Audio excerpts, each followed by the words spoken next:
couldn't control my emotions. I would get upset, I'd become uncontrollable, and the only way I could do was just let it out in rage. And after 2.5 years of being in the federal system, the federal government decided they didn't want to house me anymore either. When I got back to Massachusetts, I was back maybe 10 months before I got convicted with 2 attempted murder charges.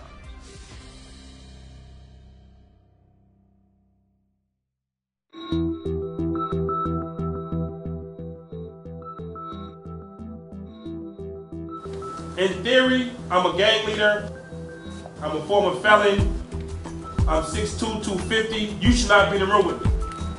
But once we do sit down, and you find out, okay, Andre is a likable guy with some capacity, so we can be helpful to each other. If I've overcome the obstacles that were put in front of me, and I've made it this far, what's really holding you back? I don't care how old you are, how young you are. Do something. It's what life is about. And that's what I live by. That's the verse when I wake up in the morning. It says, you will know my people by the love they show one another. So I wake up in the morning, whether it's West Africa, East St. Louis, Compton, California, I try to show love in the best way I know possible. People don't know how bad it is and some of the conditions. They think they do until you actually see it. I think there's no way to live here and not see the problems. You go 1 mile north of downtown or south of downtown, and it is literally a third world country in our own backyard. Can you imagine the odds of overcoming that type of situation? You would have to be an outstanding, unbelievable, stellar rock star to overcome that type of foundation and make it in life.